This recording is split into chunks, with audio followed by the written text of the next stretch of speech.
नमस्कार, मैं हूं साहिल जोशी। दंगल में आपका स्वागत है। आज का दंगल सुप्रीम कोर्ट के एक अंतरिम आदेश को लेकर है। सुप्रीम कोर्ट ने 2 दिन पहले वक्फ संशोधन कानून को चुनौती देने वाली करीब 2 दर्जन याचिकाओं पर अंतरिम आदेश दिया। अदालत के फैसले पर याचिकाकर्ताओं की ओर से आंशिक संतोष जाहिर किया गया था। राजनीतिक दल इसे बड़ी जीत भी करार दे रहे थे, खास करके कांग्रेस।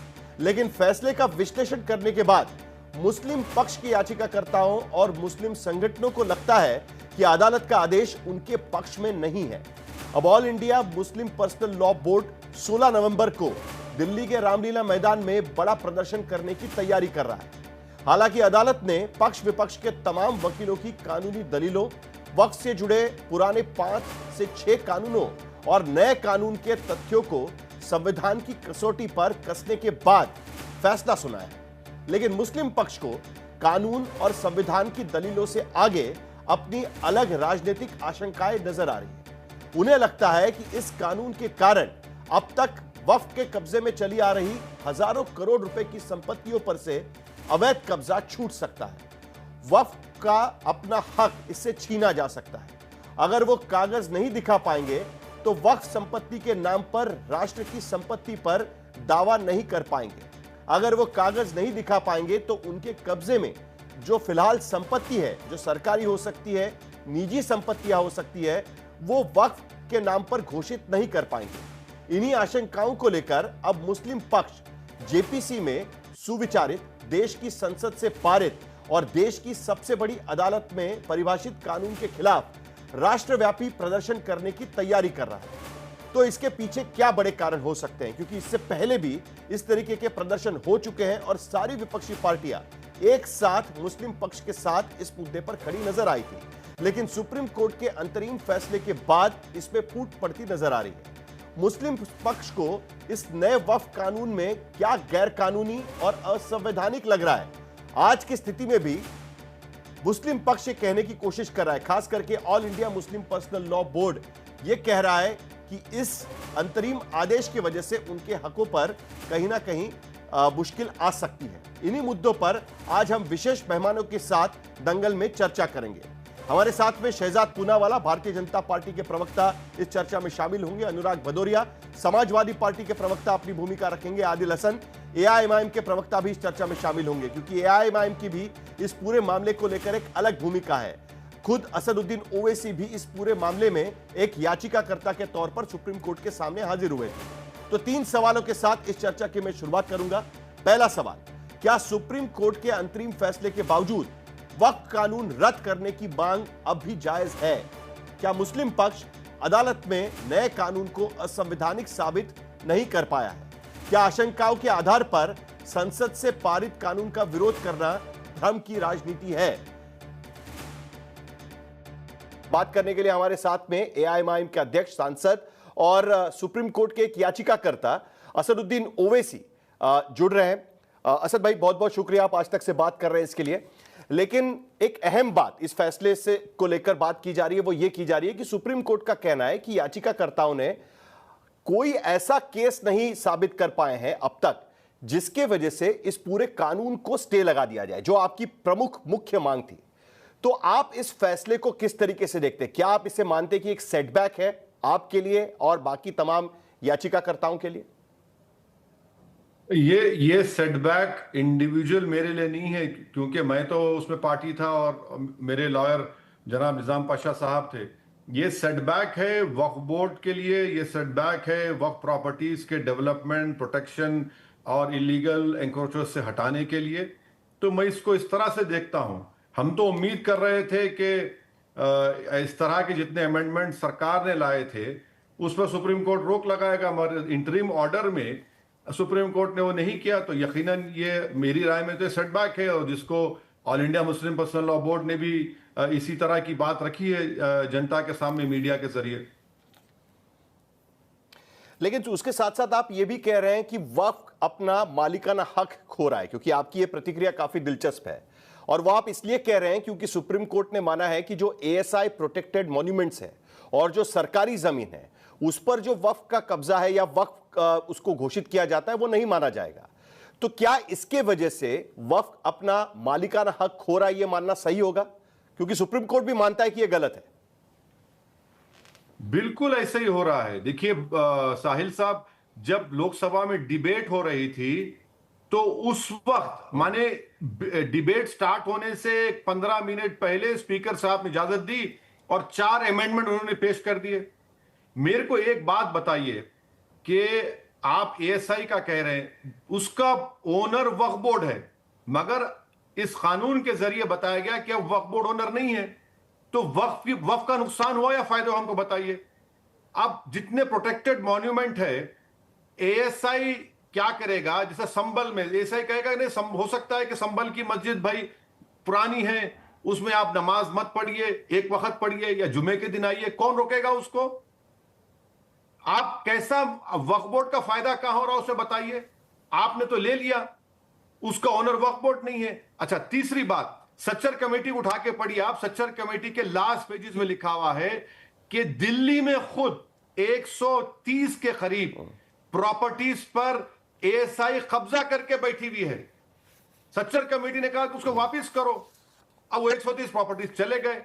चौथी बात यह कि जितने प्रोटेक्टेड मॉन्यूमेंट है, बीजेपी उसको वहां पर एक तमाशा करेगी, वहां पर कुछ ना कुछ एक झगड़ा पैदा करेगी।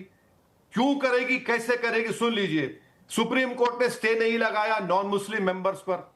जितने स्टेट वक्फ बोर्ड है साहिल साहब, इलेक्शन नहीं होगा एमएलए कैटेगरी के लिए, एमपी कैटेगरी के लिए, मुतवल्ली कैटेगरी के लिए, जुडिशरी के लिए, पूरा नॉमिनेशन होगा। तो बीजेपी किसको नॉमिनेट करेगी? इम्तियाज जलील को नॉमिनेट करेगी महाराष्ट्र में, या फिर उनके जो लोग उनकी बात को मानेंगे और कंप्लीटली वक्फ को बर्बाद करेंगे उनको नॉमिनेट करेंगे? और उसके बाद जब जितने मसाजिद हैं, अच्छा वक्फ बाय यूजर का नहीं हुआ भाई। वक्फ बाय यूजर साहिल साहब, आप महाराष्ट्र से आते हैं, आप फोन करके लगाइए। ऐसे कई मस्जिद लोग बनाते, मुसाफिर खाने खानखा बनाते, अपने पिताजी मर गए, मां मर गए, उनकी याद में, वो रजिस्टर नहीं करते। तो अब आप रजिस्टर नहीं करें तो वक्फ किसके लिए बनाते हैं? अल्लाह के लिए। बनाने वाला मुतवल्ली, बेनिफिशियरी कौन है? मैं हूं, नमाज पढ़ने वाला। अब कल आप जाके तोड़ देंगे, नहीं रजिस्ट्रेशन नहीं हुआ, तो बेनिफिशियरी का नुकसान कैसे होगा बताइए। तो ये हमारे चीजें हैं, ये हमारे जेन्युइन कंसर्न। ये बात ठीक है कि आज की स्थिति में वक्फ की प्रॉपर्टीज में से करीब करीब आधे से ज्यादा संपत्ति जो प्रॉपर्टीज है वो वक्फ बाय यूजर के नाम पर है।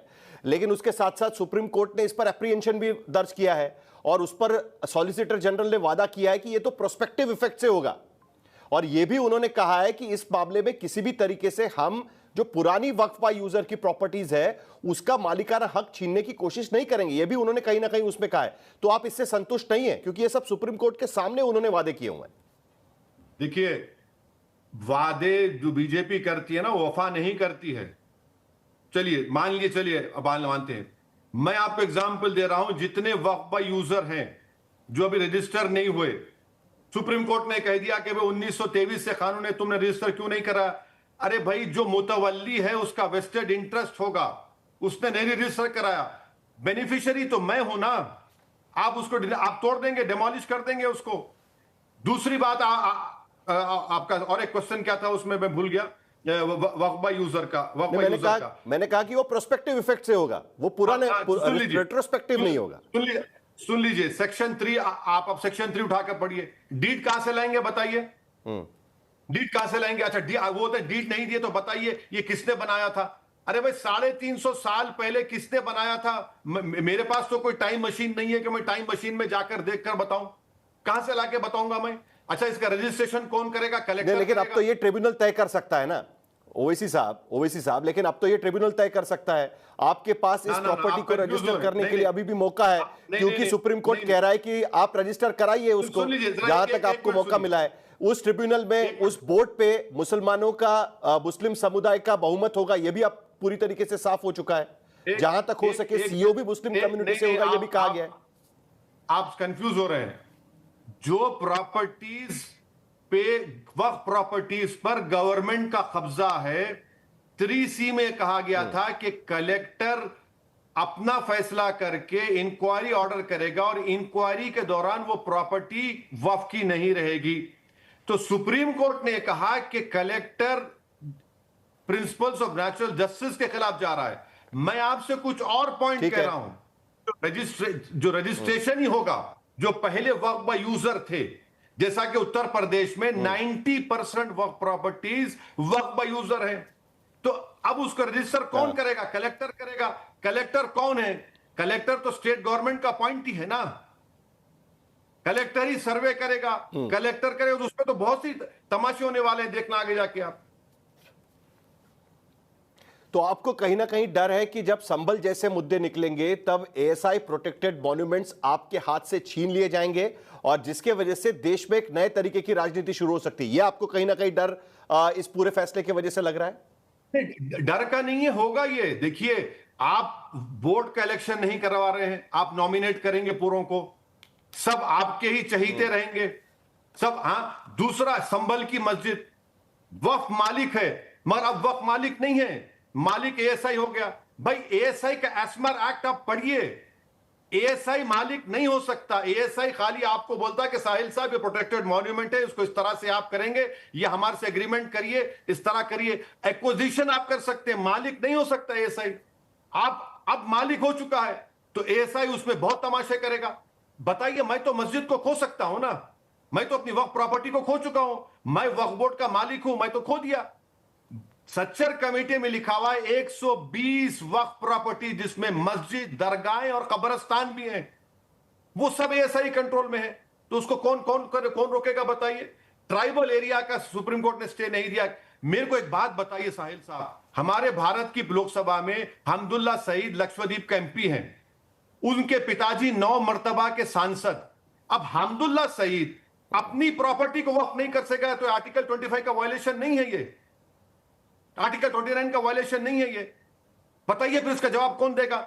ये सब जो अफसोस की बात यह कि सेक्युलर पार्टी के लोग बड़े खुश हो रहे हैं। अरे पढ़ लो यार, तुमको पढ़ना नहीं आता तो किसी से पूछ लो। मैं हमारे लॉयर निजाम पाशा के नहीं, लेकिन उसके साथ साथ असद भाई, सुप्रीम कोर्ट ने इसके साथ साथ यह भी कहा है कि अभी भी आप प्रावधानों की वैधता को लेकर यानी जो इस पूरे प्रोविजंस है उसके वैलिडिटी को लेकर अभी भी आप आर्ग्यूमेंट कर सकते हैं। यह इंटरिम फैसला हुआ, इसका मतलब यह नहीं है कि आप इनकी वैलिडिटी को लेकर आर्ग्यूमेंट नहीं कर सकते, क्योंकि मामला अभी चलेगा। तो ये सारे मुद्दे आप सुप्रीम कोर्ट पे उठाएंगे अभी दोबारा, क्योंकि आपने कई सारे मुद्दे ऐसे उठाए हुए हैं जो आमतौर पर बाकी विपक्षी पार्टियां नहीं उठा रही है। देखिए, ये तो इंटरिम ऑर्डर जरूर है, मगर क्या कोई मुझे बता सकता कि ये फाइनल ऑर्डर हो जाएगा, फाइनल हियरिंग स्टार्ट हो जाएगी? जितना विंडो बीजेपी को मिलेगा, इस विंडो में बीजेपी प्रॉपर्टीज को कमजोर करेगी, नुकसान पहुंचाएगी, प्रॉपर्टीज लूज करेंगे मुसलमान। आपको सुप्रीम कोर्ट पे भरोसा नहीं है? खड़ा कर दिए जाएंगे। फाइनल हियरिंग सुप्रीम कोर्ट जल्द शुरू करे, ये भरोसा आपको नहीं है आज की स्थिति में? क्या यह इंटरिम ऑर्डर के बाद आपको लग रहा है कि फाइनल हियरिंग नहीं होगा? देखिए, भरोसे का सवाल नहीं है, भरोसा है, मगर कब शुरू होगा वो तो सुप्रीम कोर्ट का प्रोरोगेटिव है ना। क्या हम तो रिक्वेस्ट कर सकते सुप्रीम कोर्ट से, मगर ये जो कंटेंशियस अमेंडमेंट्स के ऊपर जो स्टे नहीं लगा तो बीजेपी तो उसको एकदमी तरीके से खत्म कर देगी। अच्छा, सीओ का अपॉइंटमेंट बीजेपी बोल देगी। सुप्रीम कोर्ट ने क्या कहा कि as far as possible, BJP बोलेंगे yes there is no meritorious Muslim compulsory नहीं सीओ, नहीं वो पार्शियल। अच्छा, जो 5 साल का मुसलमान का जो स्टे लगा, कंप्लीट स्टे नहीं है। बीजेपी इस तरह से रूल्स बनाएगी कि जो मुसलमान इस्लाम कबूल करेगा, जो इंसान इस्लाम कबूल करेगा, वो तो प्रॉपर्टी दे नहीं पाएगा। मेरा क्वेश्चन बीजेपी से यह है, अगर वो शख्स कोई इस्लाम कबूल करता है तो क्या वो हिंदू धर्म को नहीं दे सकता? बोले हाँ दे सकता। क्रिश्चियनिटी दे सकता? दे सकता। तो भाई ये रूल्स हमारे लिए क्यों? जब किसी और धर्म के लिए नहीं है तो हमारे लिए क्यों है रूल्स? ये तो राइट टू इक्वालिटी के खिलाफ है, फ्रीडम ऑफ रिलीजन के खिलाफ है मेरे। ये आगे क्या सर असद भाई, आगे क्या? क्योंकि अब तो सुप्रीम कोर्ट का इंटरिम फैसला आ चुका है। ये भी बात आप सही कह रहे हैं कि सुप्रीम कोर्ट का प्रेरोगेटिव है कि इसका अंतिम जो हियरिंग है वो कब शुरू करेगी। आगे आप क्या करेंगे? आप भी एक याचिका करते हैं कि आप सुप्रीम कोर्ट पे जाके दोबारा पेशकश करेंगे कि जल्द से जल्द इसकी हियरिंग हो, क्योंकि आपको इसको लेकर कई सारी दिक्कतें हैं। आगे लड़ेंगे, जमहूरी तरीके से लड़ेंगे, जनता को अवेयर कराएंगे कि इस तरह का एक गलत कानून बीजेपी ने बनवाया। क्या कल कोर्ट और बीजेपी चाहेगी कि हिंदू धर्म के एंडोमेंट बोर्ड में कोई गैर हिंदू बैठ जाए? क्या सिख धर्म के प्रबंधक कमेटी में लोग जाके बैठ जाए जो सिख नहीं है? क्या बोध गया ट्रस्ट में कोई जाकर बैठ जाए जो हिंदू और बौद्ध नहीं है? ये कौन सा इंसाफ है? ये तो क्वासी जुडिशरी बॉडी है, ये तो कोई रिलीजियस बॉडी है, ये तो मान नहीं रही है ना कहीं वो आप वहां पर मुस्लिम समुदाय का बहुमत हो, ये तो सरकार, ये तो कोर्ट भी मान रहा है। एक बात सुनिए, मस्जिद कौसे बॉडी है, दरगाह क्या है, खानखा क्या है, मुसाफिर खाने क्या है, कब्रस्तान क्या है, ईदगाह क्या है, ये आप सेलेक्टिवली बोलते नहीं सेकुलर है और वो सेकुलर नहीं है। बताइए, पार्लियामेंट का कानून है सिख गुरुद्वारा प्रबंधक कमेटी का, बोध गया ट्रस्ट है जहां पर सिर्फ बौद्ध और हिंदू बन सकता है। आप इलेक्शन नहीं करवा रहे हैं, याद रखिए, नॉमिनेट कर रहे हैं। नॉमिनेट किसको करेंगे आप? अपने चहितों को करेंगे, जो हुक्म होगा आका का झुक जाएंगे। और एक बात याद रखिए, आरएसएस के सरसंघचालक ने कह दिया है कि हमारे मेंबर्स आरएसएस के काशी और मथुरा का इशू उठा सकते। अब जब उत्तर प्रदेश में वक्फ बोर्ड बनेगा, ये सब तमाशे करेंगे ना, क्या क्या नहीं करेंगे, देखते जाइए आप। हमारा एप्रीहेंशन यही है। और खास तौर से बाबरी मस्जिद के जजमेंट में तो कहा दिया गया तो वक्फ बाय यूजर नहीं निकाल सकते आप, नॉन रेट्रोगेशन प्रिंसिपल की बात की गई थी। तो ये तमाम खदशात है, एप्रीहेंशन है। और ये जो ऑर्डर आया है, हम इससे मुतमईन नहीं है। यही तो बात पर्सनल लॉ बोर्ड ने कही, हमने अपने लॉयर निजाम पाशा से बात की, हमने सब ये देखा है। उम्मीद है कि अभी सुप्रीम कोर्ट अभी भी कह रहा है कि जब इसकी फाइनल हियरिंग होगी और जब भी वो होगी तब उसमें आप बाकी प्रावधानों को लेकर, और जो अभी प्रावधान है जिसको लेकर सुप्रीम कोर्ट ने इंटरिम ऑर्डर दिया है उसकी वैलिडिटी को लेकर भी आप दलील दे सकते हैं, उसको लेकर भी आर्ग्यूमेंट कर सकते हैं, तो उसका भी हमें इंतजार होगा।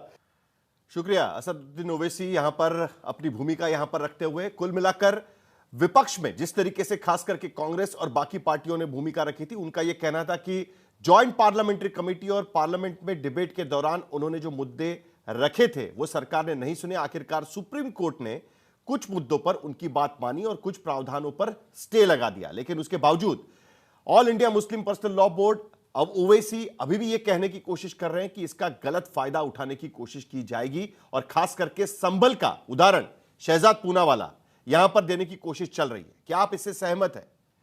कहने की ये कोशिश वो कर रहे हैं ओवैसी, जो यहां पर अभी थोड़ी देर पहले मुझसे बात कर रहे थे, उनका ये कहने का मतलब है कि कल जो एएसआई के पास अगर संभल की मस्जिद होगी तो कल वो बोलेंगे कि ये तो वक्फ की प्रॉपर्टी नहीं है, यहां पर मुस्लिम नमाज नहीं पढ़ सकते, और इसी के जरिए वहां से लोगों को हटाया जाएगा, जो उत्तर प्रदेश सरकार भी उनको कहीं ना कहीं सपोर्ट करने की कोशिश कर रही है।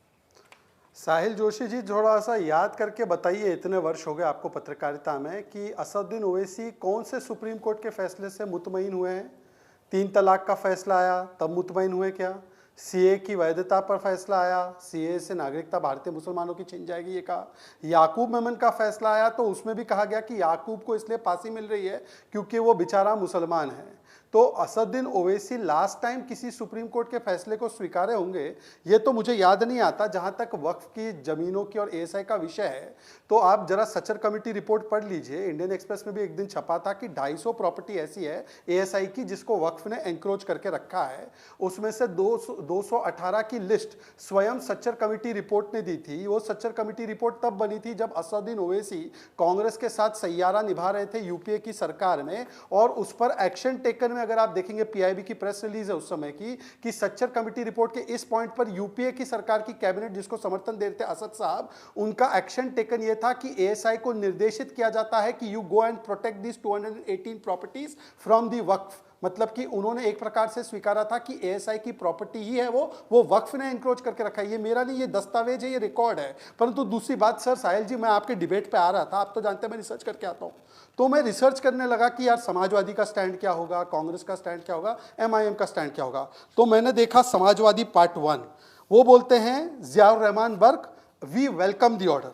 समाजवादी पार्ट 2 रईस शेख, आधा जस्टिस मिला है आधा बाकी है। समाजवादी पार्ट 3 अबू आजमी, पूरा अन्याय हो गया हमारे साथ, पूरा अन्याय हो गया है, वक्फ प्रॉपर्टी डिस्ट्रॉय कर दी है सुप्रीम कोर्ट ने। फिर मैंने देखा कांग्रेस पार्टी पार्ट 1 इमरान प्रतापगढ़ी, क्या ऑर्डर आया है, क्या गजब का ऑर्डर आया है, मोदी सरकार को करारा तमाचा। कांग्रेस पार्टी पार्ट 2 जो आपके शो में आए थे रतनलाल साहब, वो तो राम मंदिर के फैसले पर ही सवाल खड़े करने लगे, वो तो पूरा वीडियो वायरल हो चुका है, आपको याद होगा साहिल जी। तो पहले तो मैं पूछा, और क्योंकि देखिए असद साहब ने अभी समाजवादी कांग्रेस इंडिया अलायंस को समर्थन दिया वाइस प्रेसिडेंट इलेक्शन में, रिजवान जनाब ने उनको फोन किया कि जनाब असद सपोर्ट कीजिए, तो जनाब असद ने भी बोला बिल्कुल सपोर्ट करेंगे वाइस प्रेसिडेंट में, और एक दूसरे के बड़े तारीफ के कसीदे गाते हैं। तो ये मतलब एक ही है।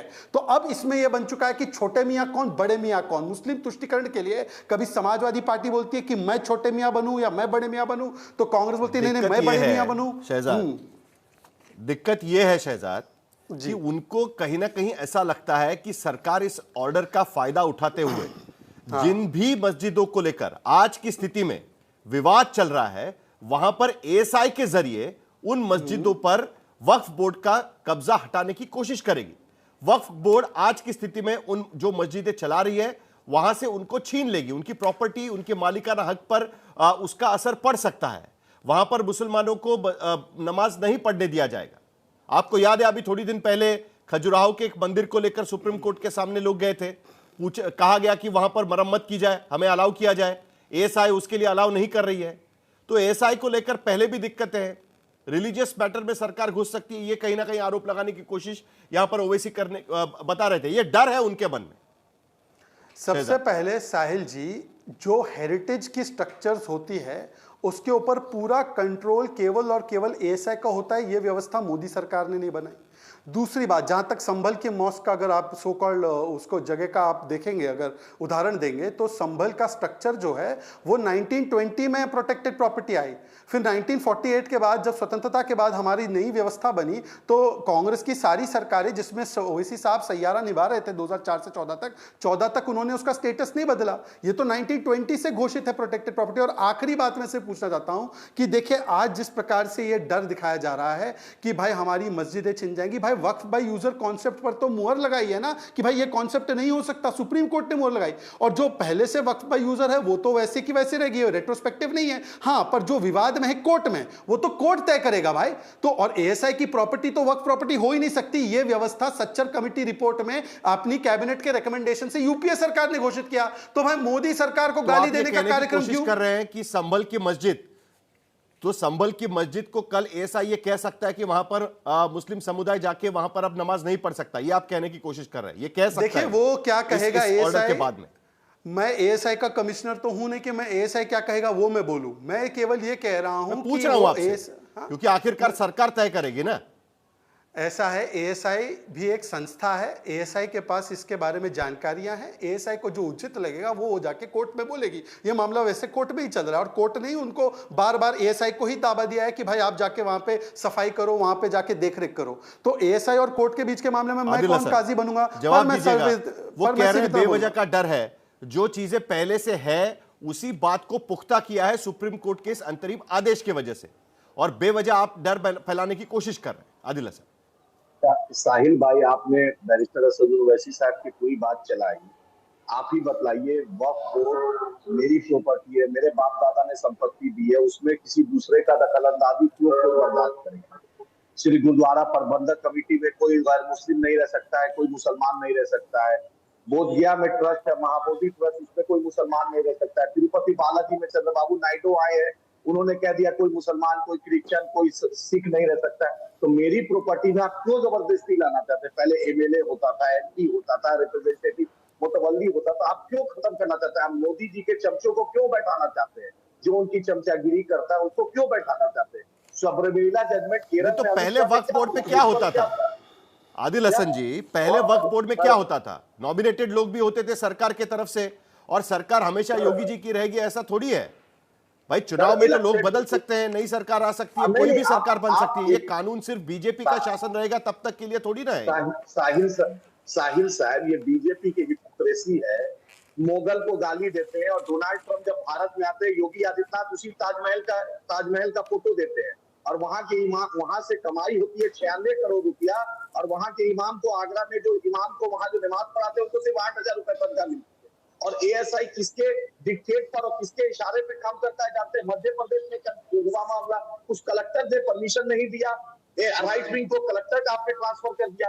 आप हर कुछ में फसाद की जड़ क्यों करते हैं? शेड्यूल ट्राइब में हमीदुल्लाह सईद साहब के बारे में बोला आपने, बोहरा मुसलमान को, इतनी बड़ी बड़ी बाहरा मुसलमान को आप बोलिए ना कि मुकेश अंबानी को हम मदद करना चाहते हैं। इंडिया आदिल हसन जी, एएसआई को अधिकार है, जो प्रोटेक्टेड मॉन्यूमेंट्स है उसको प्रोटेक्ट करने का अधिकार एएसआई को कानून के तरफ से दिया गया है। सवाल यह भी उठ रहा है कि सुप्रीम कोर्ट ने यह बात मानी है कि रजिस्ट्रेशन होना जरूरी है। 1923 से लगातार इस बात के लिए सरकार की तरफ से कोशिश की जा रही है कि वक्फ प्रॉपर्टीज का रजिस्ट्रेशन किया जाए।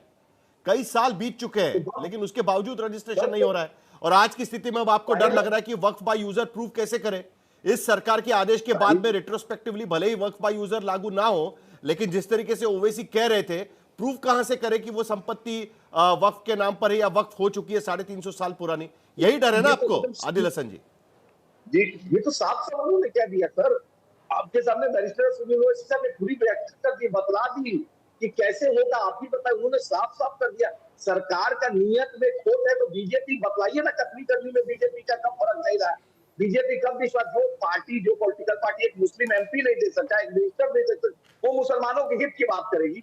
आप ये समझिए, आप इंसाफ की बात की, जब एसजीपीसी में नहीं रह सकता है, तिरुपति बोर्ड में नहीं रह सकता है, वैष्णो शहजाद जवाब दीजिएगा। कुल मिलाकर सरकार की नीयत पर आशंका है। जो जीत के दावे किए जा रहे थे, उसके बाद कई लोगों को लगता है कि भाई इसका जो उपयोग है वो किसी और चीजों के लिए किया जाएगा, और खास करके उत्तर प्रदेश का जिक्र किया यहाँ पर। साहिल जी, क्योंकि आज आपने केवल 3 पैनलिस्ट रखे हैं, साहिल जी मैं अपना जवाब दे दूं। साहिल जी पहले तो आपको साधुवाद। आदिल जी जरा जवाब भी सुन लेते हैं।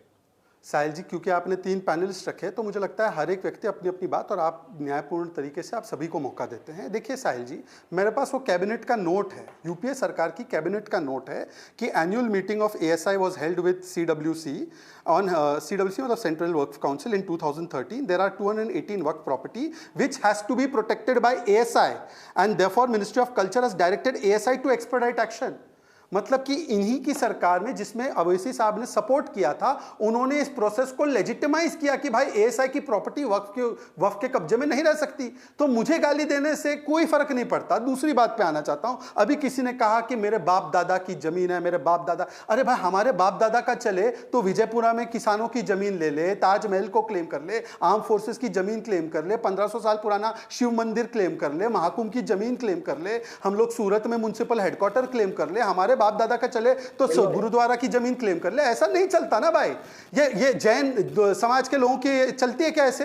ये क्रिश्चियन समाज के लोगों की चलती है क्या ऐसे? ये पारसी समाज के लोगों की चलती है क्या ऐसे? मेरे पास एक अलग सा अधिकार हो जाए कि मैं जिस प्रॉपर्टी पर रुमाल रख दूं बस वो मेरी प्रॉपर्टी हो जाए, ट्राइब्यूनल में फैसला हो। ऐसे नहीं चलता, संविधान से चलना। और आखिरी बात मैं पूछना चाहता हूं, देखिए अभी यहां पर बात की गई कि हमारी जो हिंदू समाज के लोग जो क्यों है वो वक्फ में। अरे वाह वाह वाह, वक्फ बाय यूजर के माध्यम से हिंदुओं की प्रॉपर्टी तो दान में लेना चाहते हो, पर वक्फ के अंदर मुस्लिम मेंबर के अलावा कोई और मेंबर ना हो। दूसरी बात, इनकी हिपोक्रेसी की सीमा देखिए। ये महाकुंभ का अध्यक्ष बनाएंगे किसको? आजम खान को। ये तारकेश्वर बोर्ड का बनाएंगे किसको? फिराद हकीम को। और टेंपल टैक्स भरता है कोई? एक मस्जिद टैक्स भरती है क्या? कोई चर्च टैक्स भरता है क्या? टेंपल टैक्स भरता है। और हिंदू एंडाउमेंट के बॉडीज में भी बहुत सारे नॉन हिंदूज रहते हैं, कहीं आंध्र में, कहीं और तेलंगाना में, कई जगहों पर ऐसी व्यवस्था है। तो मुझे लगता है कि इस प्रकार की सोच इतना हिपोक्रेसी मत दिखाइए। एएसआई का कानून है कि नहीं है वो मुद्दा नहीं है। मुद्दा यहां पर यह भी उठाया जा रहा है कि क्या एएसआई वहां पर जो सालों से अगर नमाज पढ़ा जा रहा है तो उसको रोकने के लिए एएसआई आगे बढ़ेगा कि नहीं बढ़ेगा। सवाल यहां पर यह उठाने की कोशिश की जा रही है शहजाद। इसका भी जवाब कहीं ना कहीं सरकार को देना होगा। लेकिन दूसरी तरफ अनुराग भदौरिया, क्या अब भी जिस तरीके से all India Muslim personal law board कहता है कि भाई हमें यह फैसला मंजूर नहीं है, और अब तो वो सड़क पर उतरने की बात कर रहे हैं, रामलीला मैदान पर बड़ा आंदोलन की बात की जा रही है, एआईएमआईएम उसको सपोर्ट कर रहा है, समाजवादी पार्टी जो जिस फैसले का स्वागत कर चुकी थी, क्या आज भी उसका स्वागत करती है, या 2 दिन के बाद आपकी भूमिका कुछ बदल गई है इसको लेकर? देखिए, सबसे बड़ी बात है कि गंभीर विषय पे हम लोग चर्चा कर रहे हैं, और हमारे साथी बीजेपी के प्रवक्ता को सैयारा मूवी से बहुत मोहब्बत हो गई है, इसीलिए वो सैयारा मूवी की सैयारा शब्द बार बार उपयोग कर रहे हैं, और पार्ट 1, पार्ट 2, पार्ट 3 ला रहे हैं। भाई, पार्ट 1 जब आपने ये बिल बनाया था, लोकतंत्र में विपक्ष एक मजबूत होता है तो उसकी भी राय ली जाती है। पार्ट 1 जो आपका था उसी में आप विपक्ष की राय ले लेते तो पार्ट 2, पार्ट 3 की जरूरत ही नहीं पड़ती। आप राय लेके मजबूत बिल बनाते। तो आप विपक्ष को मानते कहां हो? विपक्ष को बिना माने आप ये बिल बनाने की कोशिश करते हो, फिर जेपीसी बनाते हो, उसमें भी विपक्ष अपनी बात कहता है, उसको भी नहीं मानते हो। फिर सर्वोच्च न्यायालय बात जाती है, सर्वोच्च न्यायालय ने भी अभी अंतरिम आदेश दिया है, अंतिम आदेश नहीं दिया है। और सर्वोच्च न्यायालय तक ये बात अगर पहुंच रही है, सर्वोच्च न्यायालय 12 प्रावधानों में से 5 प्रावधान अगर आपके नहीं मान रहा है, तो आपको कहना चाहिए कि नहीं, हम एक नया बिल बना लें, फिर नया बिल ले आइए। भाई सम्मान कीजिए ना। तो आप सम्मान करने को कहां तैयार हो? सुप्रीम कोर्ट ने आपको तमाचा मारा, उसको मानने को लेकिन वो तो मान रहे हैं ना अनुराग भदौरिया, कलेक्टर अनुराग भदौरिया, वो सारे रजिस्ट्रेशन सरकार तो कह रही है कि ठीक है, सुप्रीम कोर्ट का फैसला हम मानते हैं, सुप्रीम कोर्ट ने जिन चीजों पर रोक लगाई है उस पर हमें कोई दिक्कत नहीं है, हम मानते हैं उस बात को। लेकिन आज की स्थिति में एआईएमआईएम और all India Muslim personal law board कह रहा है कि यह कानून होना ही नहीं चाहिए। क्या आपकी पार्टी इसे सपोर्ट करती है? क्या आपको लगता है कि यह रजिस्ट्रेशन कंपल्शन करना, जो वक्फ बाय यूजर रिट्रोस्पेक्टिवली लागू नहीं होगा, लेकिन जो रजिस्टर्ड प्रॉपर्टीज है उसी को वक्फ बाय यूजर माना जाएगा, वरना उन्हें प्रूव करना पड़ेगा, इन सारी चीजों को आप भी मानते हैं क्या? सवाल यहां पर है अनुराग जी। अब मुझे बोलने दीजिए सर, आपने मुझसे ज्यादा आपने बोल दिया, अब मैं भी तो कुछ बोल लूं अगर डिबेट में आया हूं तो। सवाल यह है कि जब तो सवाल का जवाब दीजिए ना सर। भारतीय जनता पार्टी को कि कानून मैं सवाल पूछ रहा हूं, उसका जवाब दीजिए। दे रहा हूं ना, कानून के खिलाफ लोग सर्वोच्च न्यायालय गए। हाँ। अरे भाई चुप हो जाइए सर, मुझे बोलने दीजिए, इतनी हिम्मत दूसरी तरफ भी जुटा लेते। मैं अपनी बात कह लूं फिर सवाल पूछ लीजिएगा। मैंने कहा कि जब सर्वोच्च न्यायालय गए तो सर्वोच्च ऐसा बिल क्यों बनता है जब सर्वोच्च न्यायालय जाना पड़ता है? सर्वोच्च न्यायालय अगर 5 प्रावधान मान लिए कि सरकार ने गलत किए थे, तो इसके मतलब सरकार को मानना चाहिए ना कि सरकार जबरदस्ती कर रही थी। जो विपक्ष कह रहा था उसी में मान लेना चाहिए था, उस बिल पर और चर्चा करना चाहिए था। आप कलेक्टर को ताकत देना चाहते थे, कलेक्टर तो सरकार का होता है, कलेक्टर जिसको चाहेगा वक्फ बोर्ड का रजिस्टर करेगा, जिसको चाहेगा फैसला सुना देगा। एक कलेक्टर को आपने इतनी पावर दे दी थी, तो इस माननीय सर्वोच्च न्यायालय ने माना कि नहीं माना? आप बता दीजिए मुझे। आप अध्यक्ष भी दूसरे बनाने को तैयार थे, वक्फ बोर्ड का अध्यक्ष मुस्लिम समुदाय को, ये भी माना कि नहीं माना? आप बता दीजिए। आप तो बोर्ड मेंबर ज्यादा बनाना चाहते थे। माननीय सर्वोच्च न्यायालय ने बोला 11 में से 3 या 4 राज्य और स्टेट में अगर केंद्र के होंगे 3 और 4 से ज्यादा गैर मुस्लिम सदस्य नहीं रख सकते। तो माननीय सर्वोच्च न्यायालय अगर आपकी बात को काट रहा है, इसके मतलब आप गलत कर रहे हो पार्लियामेंट के अंदर में, तो आपको यह मानना चाहिए कि आपसे गलती हो रही है। जो विपक्ष आपको कहता है उसकी बात आप मानिए। दूसरी बात मैं आपसे कहना चाहता हूं, बार बार यह बात होती है कि आप जो भी बिल पास होता, आपने देखा यहां किसान बिल आया था, विपक्ष ने हंगामा काटा, विपक्ष ने कहा कि इसमें संशोधन कीजिए, नहीं किया। बाद में कितने लोगों की मौत हुई हमारे किसान के यहाँ, किसान भाइयों की। जिम्मेदारी कोई लेने को तैयार है? नहीं लेने को तैयार है। तो आप जिम्मेदारी भी नहीं लेंगे, बिल भी पास करेंगे, विपक्ष को मानेंगे भी नहीं। तो आप विपक्ष को मानिए। सैयारा मूवी कब देखिए? पार्ट 1 पार्ट 2 में कम जाइए, मूवी छोड़ के ध्यान दीजिए कि आप देश की जनता के साथ न्याय कर रहे हैं कि अन्याय कर रहे हैं। मूवी आती जाती रहेंगी। आप जो मेरे सवाल का भी जवाब दे दीजिएगा ना अनुराग जी। तो गया हुआ आदमी वापस नहीं आता है। अनुराग जी, इसलिए आपसे कह रहा हूं, आपने भूमिका रखी है, लेकिन मेरे सवाल का भी जवाब दीजिए। मैंने आपको स्पेसिफिक सवाल पूछा है। असदुद्दीन ओवैसी यहां पर यह कहने की कोशिश कर रहे हैं कि जिस बात को आप जीत समझ रहे हैं वो दरअसल जीत नहीं है। इसके बावजूद संभल का एग्जाम्पल यहां पर दिया जा रहा है। इन सारे मुद्दों पर भी आपकी भूमिका पूछने की मैं कोशिश कर रहा हूं, और मेरा सवाल स्पेसिफिकली इसी बात को लेकर था कि अब भी उन्हें डर है कि कहीं ना कहीं एएसआई प्रोटेक्शन के नाम पर मस्जिदें छीनी जाएगी। क्या आपको यह लगता है कि यह हो सकता है सरकार की तरफ से? सवाल यहां पर आकर रुक रहा है। जीत नहीं हुई है, यह कहने की कोशिश है उनकी तरफ से। मैंने तो देखा है, देखिए मैंने तो देखा है कि भारतीय जनता पार्टी की सरकार में जब अयोध्या में जमीन अधिग्रहण किया गया तो वहां पे जमीन का कितना गफला हुआ, आपने भी देखा होगा। ये जमीनी प्रेमी है भारतीय जनता पार्टी। जमीन से इनको बहुत प्रेम है। ये हर जमीन पे इनको मौका लगेगा तो कब्जा करने की एक नियत तो रखते ही है। अगर कब्जा करने की नियत नहीं रखते तो कलेक्टर को पावर क्यों दे देते इतनी?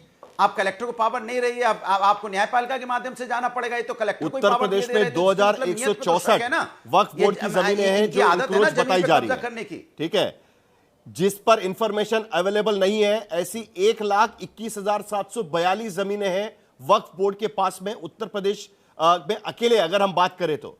और ये डेटा जो है ये वामसी का पोर्टल पर डाटा है हमारे पास, तो उसके जरिए भी देखें तो अभी तक उत्तर प्रदेश में इतनी सारी जमीनें, और जिसकी वजह से ये सवाल उठाए जा रहे हैं। शहजाद पूनावाला जल्दी से जवाब दीजिए। जो अनुराग भदौरिया सवाल उठाने की कोशिश कर रहे हैं कि अगर विपक्ष की बात मानी होती तो शायद सुप्रीम कोर्ट से कई मुद्दों पर स्टे नहीं लगता, और अब भी कई लोगों को इस बात को लेकर आशंका है कि जो बाकी चीजें हैं उसको अभी गलत तरीके से इस्तेमाल किया जाएगा।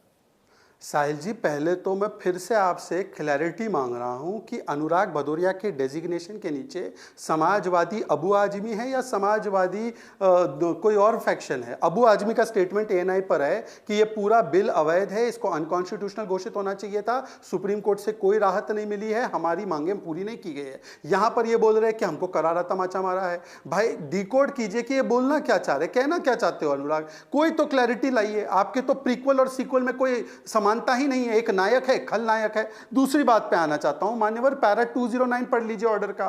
सीधा सीधा कहा गया है कि केवल 3 प्रावधान 48 प्रावधानों से वो भी टेम्पोरली उसमें रिलीफ दिया गया है। इसका मतलब ये नहीं कि पूरा बिल अनकॉन्स्टिट्यूशनल है और हम इसको नहीं घोषित करेंगे। ये क्या चाह रहे थे, ट्राइबल की भी जमीन चली जाए वक्फ के नाम पर। ये क्या चाह रहे थे कि वहां पर कोई भी रिप्रेजेंटेशन महिलाओं का ना हो। ये क्या चाह रहे थे कि वहां पर जो भी मुस्लिम के अलावा कोई और समुदाय का रिप्रेजेंटेशन ना हो। ये चाह रहे थे कि पूरे एक्ट पर स्टे लग जाए। ये चाह रहे थे कि अनलिमिटेड लैंड ग्रैबिंग पावर वक्फ को दे दिया जाए। ये चाह रहे थे कि ट्राइब्यूनल का फैसला फाइनल हो। ये कोई बात मानी नहीं गई है। अगर ऐसा होता तो फिर हमारे जो दूसरे भाई साहब है एमआईएम वाले, वो खुश होते। और तीसरी बात मैं पूछना चाहता हूं कि देखिए, ये कह रहे थे चर्चा नहीं की गई, इनकी राय नहीं ली गई। अरे मान्यवर, 16 घंटे की बहस पार्लियामेंट में, 108 घंटे की बहस जेपीसी में, उसके बाद यह मामला सुप्रीम कोर्ट में गया। आपने सड़कों के ऊपर किस प्रकार का नंगा नाच किया हिंसा का, मुर्शिदाबाद से लेकर जहां पर आपने बोला शरिया संविधान के ऊपर लागू होगा। वैसे आप सामाजिक न्याय और संविधान की बात करते हैं, तो आप तो संविधान को नहीं शरिया क्यों मानने वाले लोग हैं। आप तो शरिया से चल रहे भाई। और मैं तो कह रहा हूं कि संवैधानिक प्रक्रिया में भरोसा है, तो भाई सुप्रीम कोर्ट ने अभी इंतरिम फैसला दे दिया है, तो आप किस प्रकार के विरोध में लगे हुए हैं। ये चाहते हैं कि कैसे सीए के नाम पर दंगे करवाएं, जल्दी से जवाब दीजिए, उसके बाद अनुराग भदौरिया जी। साहिल साहब, ये क्लियर है, बीजेपी तोड़ मरोड़ के तो बात कर, जेपीसी है, प्रॉपर्टी मेरी है। जेपीसी का अपोजिशन का एक भी प्रोविजन आपने नहीं माना। पार्लियामेंट में डिस्कशन में आपने अपोजिशन की बात नहीं मानी, जेपीसी में नहीं मानी। चंद्रबाबू नायडू जी का ड्रामा जो रहता है, ईद के दिन नमाज पढ़ने चले जाते हैं, बकरीद में चले जाते हैं, वहां 4% रिजर्वेशन की बात करते हैं। मेरी प्रॉपर्टी है, मेरी चीज है, हम समझेंगे। और हमने आज तक किसी की जमीन हड़पा नहीं की। वो सूरत वाला जो शहजाद बोलता है वो झूठ बोलता है, दूसरी जो भी चीज वो झूठ बोलते हैं, क्योंकि इनको जानकारी है सूरत म्यूनिसिपल का भी झूठ निकला। वक्फ के कोई एसआई के अंदर में जो मसाजिद है, वहां के मेंटेनेंस सबसे पुअर है, पता कर लीजिए। एसआई झांकने नहीं आता है, 50 मस्जिद की दे दूंगा, वहाँ के इमामों को तनख्वाह नहीं मिलती है, वहाँ वजू खाना और वहाँ का साहिल जी जवाब दे दूं, शहजाद साहिल जी जवाब दे दूं। साहिल जी एक ही वाक्य में जवाब तय करना बाकी है कि वो मुसलमान कौन होगा कि जो वक्त कर सकता है, क्योंकि 5 साल वाला जो आपने मुद्दा रखा था वो तो कोर्ट ने खारिज कर दिया है। वो आपको नियम बनाना है अभी भी। तो आपके हिसाब से कौन होगा मुसलमान? साहिल जी ये भी आप अभी सरकार तय करेगी ना। साहिल जी बिना इंटरप्शन के समय दीजिए, क्योंकि आपने मेरा नाम पुकारा है तो मुझे जवाब देने का पूरा जल्दी से बताइए, समय खत्म हो रहा है। अनुराग भदौरिया, उनको भी अपनी भूमिका क्लैरिफाई करनी है ना, क्योंकि आपने सवाल पूछा है कि समाजवादी पार्टी की असली भूमिका कौन सी है, वो भी मुझे पूछना है उनसे। Sir, para 140, we are therefore prima facie of the view that such a provision which requires 5 years practicing Islam, creating a waqf, cannot be said to be arbitrary. As discussed above, it can be said that it has no nexus with the object to be achieved. It cannot be said. However, we are of the view that some mechanism or procedure should be there. उन्होंने इसको खारिज नहीं किया है। साहिल जी आप तो ये fact जानते हैं, आप तो ये मैकेनिज्म बोला है करने के लिए। दूसरी बात, आर्बिट्रेरी नहीं हो सकता, ये 5 साल जैसा चीज नहीं हो सकता सर। दूसरी बात तो वो रूल बन जाएंगे, रूल आ जाएगा। दूसरी बात सर बिना व्यवधान के, साहिल जी बिना व्यवधान के आपकी डिबेट में ऐसे व्यवधान नहीं चलता है। साहिल भाई आप आदिल भाई खत्म करने दीजिए उनको बात, वरना मामला ऐसे ही बढ़ता रहेगा। जल्दी से साहिल भाई देखिए, अभी कहा गया कि मैं झूठे आरोप लगाता हूं कि इधर एंक्रोच किया उधर एंक्रोच किया वक्फ ने। आज तक इंडिया टुडे की रिपोर्ट है कि क्रिश्चियंस की जमीन मुनब्बम में इन लोगों ने हड़प लेने की बात की और लेफ्ट पार्टी ने उसको उठाया। लेफ्ट पार्टी झूठे है क्या? चर्च झूठा है क्या? चर्च क्या आरएसएस के प्रोजेक्ट पे चल रहा है क्या? साहिल भाई इंडिया टुडे, चलिए आखिर में मुझे बता दीजिएगा कि जो संभल के सांसद है वो कह रहे हैं वो समाजवादी पार्टी की भूमिका है, या अबू आसिम आजमी कह रहे हैं वो समाजवादी पार्टी की भूमिका है? क्या ये कानून पूरी तरीके से रिपेल होना चाहिए, यही समाजवादी पार्टी की भूमिका रहेगी? आखिरी 30 सेकंड है मेरे पास। देखिए भारतीय जनता पार्टी की एक आदत सी बन चुकी है कि समाज के अंदर में कभी सीए के नाम पे, कभी एनआरसी के नाम पे, कभी वक्फ बोर्ड के नाम पे, इसी पे चर्चा चलने दो, कानून बनाओ, लोग कोर्ट में जाएंगे, टीवी पे बहस होती रहेगी, जनता को इसी में अटकाए रहो। असली मुद्दे जो है समाज से गायब हो जाएं, क्योंकि असली मुद्दों पे आना नहीं चाहते। समस्या इस बात की है कि असली मुद्दों को होना पड़ेगा ना, लेकिन समाज के अंदर में ऐसी राजनीति को जन्म देते हैं जिससे हिंदू मुस्लिम की बात चलती रहे, धर्म के नाम पे राजनीति चलती रहे, और ये पतली गली से आस्ते से निकलने जो विकास के मुद्दे हैं वो गौड़ हो जाए। बाढ़ इतना बड़ा मुद्दा है, यही बात है बड़ी इंटरेस्टिंग बात है कि अभी भी सुप्रीम कोर्ट के इंतरिम आदेश पर किसका क्या कहना है वो साफ नहीं हो पाया है। विपक्ष को लगता है, कई विपक्षी पार्टियों को लगता है कि उनकी जीत है, लेकिन दूसरी तरफ all India Muslim personal law board कहता है कि ये कानून अभी भी रिपेल होना चाहिए, रद्द होना चाहिए। क्या ये मामला कहां तक जाता है? लड़ाई अभी तक वक्फ बोर्ड को लेकर खत्म नहीं हुई है। एक वक्त था कि इसको लेकर सारे विपक्षी दल एक साथ आकर विरोध करने की कोशिश कर रहे थे, लेकिन अब इस पूरे मामले पर क्या होगा उस पर नजर बनाए रखेंगे।